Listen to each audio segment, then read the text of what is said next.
Well, we've shown you these tiny cell phones, highly sought after in Oklahoma prisons. Today, the Department of Corrections released their list of seized contraband for 2025. It is not just cell phones, but meth, marijuana, fentanyl, tobacco, K2, and even improvised weapons. DOC says the total value of these seizures is $18 million. 42 prison visitors have been arrested for smuggling it in, along with 14 prison staffers. Prison officials say they're transitioning to digital mail and have banned paper products from entering facilities as well. That's helped stop the entry of K2 and some other contraband. Greetings and welcome back. It's your host, Gabe Morales. The Oklahoma Department of Corrections is the agency responsible for the administration of the state's prison system. It has its headquarters in Oklahoma City, a nice place where I've taught before at the Oklahoma Gang Investigators Association Training Conference. But I remember after teaching, standing at the site downtown, when on April 19, 1995, anti-government extremist former Army military veteran Timothy McVeigh, assisted by Terry Nichols, detonated a makeshift bomb stored in a rental truck parked in front of the Alfred P. Murrah Federal Building. And I remember thinking, what a shame. Many people, including children, lost their lives that day. The state has a lot of good people residing there, but obviously there are some bent on hate and violence. Prior to 1908, when it was still just a territory, Oklahoma sent its prisoners to the Kansas Penitentiary in Lansing. After a disputed report about conditions there, Oklahoma opened an institution in the former federal jail at McAllister.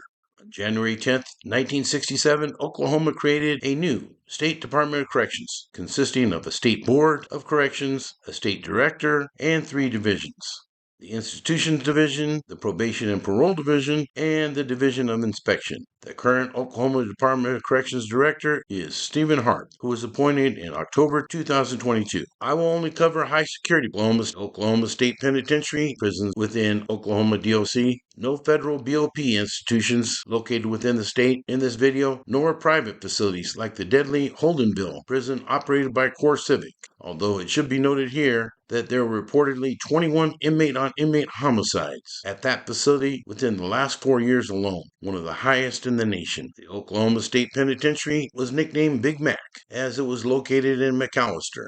It first opened in 1908 with 50 inmates housed in makeshift facilities. Today, the facility holds more than 750 male offenders, the vast majority of which are maximum security. It also holds many death row inmates. As I stated, before Oklahoma became a state in 1907, felons convicted in the Oklahoma Territory and Indian Territories were sent to the Kansas State Penitentiary. During the summer of 1908, the Commissioner of Charities and Corrections, Kate Bernard, arrived unannounced at the Kansas State Prison to investigate widespread complaints she received from Oklahoma inmates about mistreatment. She took a regular tour with visitors at first, then identified herself to prison officials and asked to be allowed to conduct a personal inspection of the facility. It was at that time that Bernard discovered systemic, widespread torture of inmates. Upon her return to Oklahoma, Bernard recommended to state politicians that all Oklahoma inmates be removed and returned to their home state. Governor of Oklahoma Charles Haskell supported Bernard's proposal, and within 2 months, on October 14, 1908, 2 groups of 50 offenders were sent by train back home to a prison at McAllister. Under the direction of Warden Robert Dick, they built a stockade to house themselves on a 120-acre plot,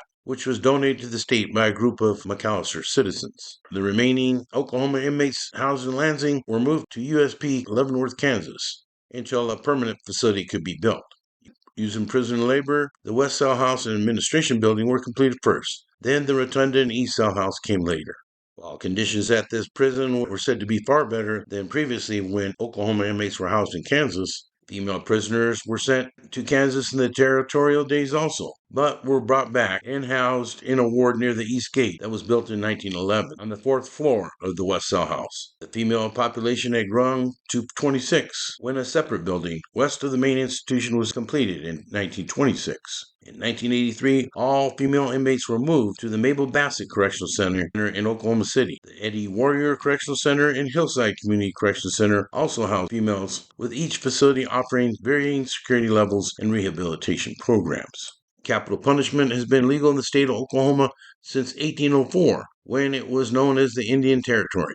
As some of you know, many tribes were moved from the eastern part of the country from their traditional lands to this Indian Territory, which was supposed to be a special reservation for just natives. But just in many other cases, the American government broke its promises. Some of you may have seen Killers of the Flower Moon, which is a movie about the Osage Nation's struggles with violent crimes that occurred during the 1920s and corruption and greed of white settlers at the expense of Native American lands and their people, specifically once oil was found on their lands. Anyways, maybe I'll come back to that subject at a different date in a different video, but it is very sad, including the Trail of Tears. The state execution chamber is located at the Oklahoma State Penitentiary.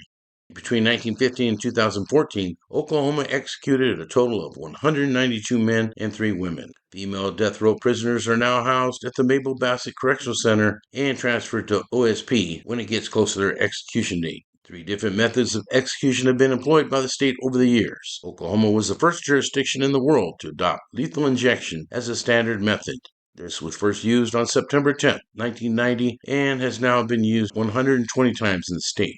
Other previous execution methods have included using an electric chair that was referred to as Old Sparky, in a method that was last performed in 1966.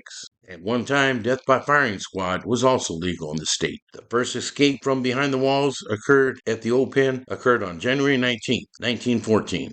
When 3 inmates stole a gun and killed 3 prison employees and a retired federal judge, John Robert Thomas, during their escape attempt. The convicts were later killed behind a rock ledge located on a ridge overlooking an old wagon trail. By the 1970s, Oklahoma's prison system was described by experts as one of the most inefficient, archaic, and corrupt prison systems in the country. Facilities were understaffed with improperly trained workers, raw sewage that was backed up into cells, and the pen was at 219% capacity. Facilities were still racially segregated, and due to low staffing, a system was worked out similar to Texas, covered in my last episode, where chair tenders or convict bosses helped manage the system, giving them special privileges in exchange for help managing other prisoners, including giving them beatings.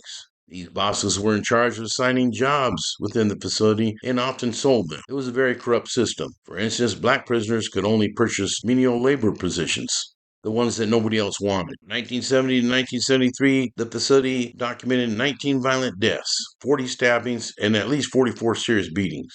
On January 22, 1973, prisoners staged a hunger strike that lasted 3 days in an attempt to draw attention to conditions at the facility. Approximately 6 months later, on the morning of July 27, 1973, there was an incident at the mess hall, or chow hall, when correctional officers attempted to detain a prisoner who entered drunk. When officers tried to detain him, they were overpowered by prisoners, who quickly seized the PA system and announced to other prisoners that a revolution was going to take place. 23 people were taken hostage by approximately 1,300 inmates involved. Finally, members of the 445th Military Police Company of the Oklahoma National Guard, FBI agents, Oklahoma State Bureau of Investigation, Oklahoma Highway Patrol, Oklahoma DOC, and Oklahoma City Police Departments, as well as Tulsa PD, were deployed to help quell the riot. By the evening, this facility was surrounded, and nobody was allowed in or out, except for the prison chaplain and a local news reporter named Randy Pruitt, who accompanied him. Plan to storm the facility was delayed because inmates threatened they had stockpiled gasoline and would douse and ignite the officer hostages if anybody entered the facility. Negotiations were held, but not before 3 inmates were dead, 12 buildings were burned, and 21 inmates and guards had been injured. Damage was estimated at $30 million. Like I said, this incident did bring attention that the inmates wanted and also led to the lawsuit, which reformed the entire system, at least for a while, according to some. On August 29, 1983, the Dick Conner Correctional Facility was hit by a riot that resulted in the death of 1 inmate. On December 17, 1985, another riot occurred, this time at the McAllister prison, when inmates became disruptive and gained control and took 5 employees as hostages, 3 of whom were seriously injured before they were released the next day. This disturbance caused more than $375,000 in damages, and 2 of the hostages were permanently disabled by their injuries. After Judge Luther Bohannon found in the Battle versus Anderson case that conditions at the Oklahoma State Pen were unconstitutional, and constitute to the court's orders, new housing units were built, and in 1984, the aging east and west cell houses were closed. After proper medical care for offenders was addressed, the Battle versus Anderson lawsuit was settled 27 years later in 2001. This facility, as before, was designed to house inmates with high-risk behaviors and is equipped with advanced security systems to ensure the safety of staff, inmates, and visitors. This facility also offers various programs and services to help inmates prepare for more successful reentry to society, although some debate that claim. This incident, security was overhauled to reduce inmate movements, limit recreation, and institute an improved safety and security system. But many critics say that the Oklahoma DLC system is still very dangerous. Authorities state that the mission of the Office of Inspector General, the Security Threat Intelligence Division, is to collect, assess, and analyze information and produce intelligence regarding threat and or criminal activity within the Oklahoma Department of Corrections to ensure the safety and security of all employees, visitors, and inmates. Basically, they identify security threat groups and their members in an effort to assist in determining the level of threat they pose to the facility, to staff, and to the community. In 2019, Oklahoma DOC stated that it was investigating coordinating gang-related violence in 6 prisons. These investigations yielded numerous seizures of contraband cell phones, weapons, and drugs. Fights took place at various facilities and led to 36 inmates being transported to hospitals for treatment, and several correctional officers were also injured. One of those inmates involved, housed at the Dick Connor Correctional Center, died, and it was determined that the violence was related to a dispute between 2 prison gangs as well as racial tensions. During this time period, every prison in the state was put on lockdown. In addition to prison gangs active within the Oklahoma Department of Corrections, there are also street gang members from Oklahoma City and places like Tulsa who are incarcerated within the system, such as 107 Hoovers, Rolling 60s and 90s, Shotgun Crips, some Inglewood family gangsters, and other Bloods and Pyrusettes. In the southwest part of Oklahoma, around Lawton, there are an estimated 4,000 gang members, including Crips, Bloods, Pyrus, Folk Nation, People's Nation. The Sureño Clicas include Southside Vato Locos, Southside Locos, Eastside Barrio Segundo, and generic Sur 13s. In addition to Cali-style gangs, there are local sets or blocks. In Tulsa, most of the gangs are located on the north side or northeast areas. Oklahoma City has a large number of other sets, some that are homegrown, such as the Fons Hill Gangster Crips. Understand that the Playboys have been very active recently also, and have been getting into it with the Fons Hills. Southside Oklahoma City, there are a lot of Hispanic gangs, such as in the Little Mexico area. The main Hispanic gang in Oklahoma City is Southside Locals, who number around 900 documented members. They have been at war in past years with Grande Barrio Central, who I understand are like a Brown Pride gang, and number between 500 to 600 members. As far as Oklahoma DLC institutions, there have been many gang-related incidents. For instance, at the Lawton Correctional Facility, where brawls and assaults have been reported involving the Savage Boys and Sureños. Early 2023, a multi-year investigation targeted members and associates of the Southside Locals, and that resulted in 60 convictions through multiple federal and state cases. Through the course of the investigation, public records reflected that wiretaps found that contraband cell phones were being used at various Oklahoma DLC institutions, and convicts would use these cell phones to conduct 3-way calls, often via parties from the outside world. They then would engage in drug sales, and the proceeds then bought more cell phones and more drugs. Some of these crimes that defendants were convicted of included drug trafficking, conspiracy, distribution or possession with intent, and the use of a firearm in the furtherance of drug trafficking crimes. Law enforcement officers seized more than 180 pounds of methamphetamine, approximately 10 pounds of heroin, more than 200 grams of cocaine, 69 firearms, approximately $300,000 in currency, contraband cell phones, as well as dangerous weapons found on incarcerated individuals. I recall at one time getting an intel bulletin that there was a new security threat group called the Oklahoma Mexican Mafia, or La M de Oclas, allegedly started by California Sureños, that was said to have been blessed by the California inmate. This later turned out not to be true, per my sources at Oklahoma DOC.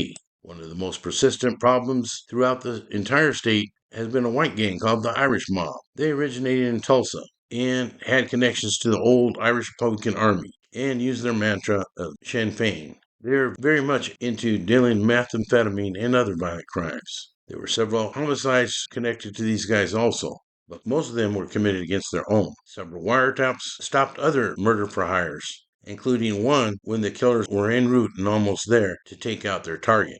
Early 2024, members of the Irish mob were indicted for various drug and firearms offenses.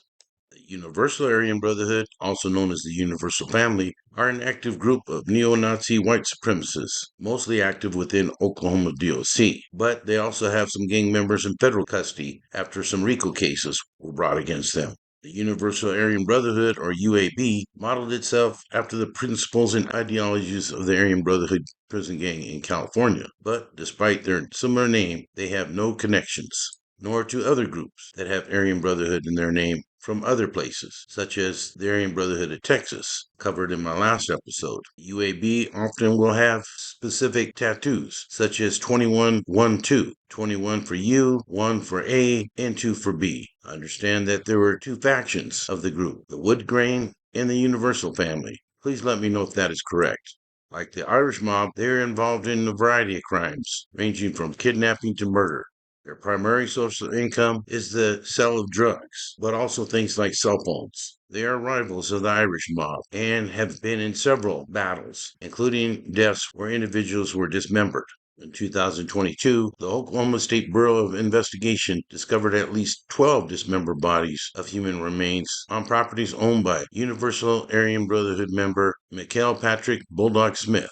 In addition to street and prison gangs, several nationally known outlaw motorcycle gangs are active within the state, such as Bandidos, Mongols, and the Outlaws. But they usually try to get along on the street, and in custody, all the bikers often run together as a united car and don't kick up much dust. There's also Asian organized crime active in the state. As I stated at the beginning, I taught for the Oklahoma Gang Investigators Association in 2022 on the subject of Asian triads and Asian organized crime within the state. They are very much into marijuana grows, both legal and illegal. These are mainly Chinese nationals who have virtually taken over the state's marijuana industry. It has been reported that 70 to 80% of the legal marijuana in the state have ties to Asian nationals, primarily Chinese.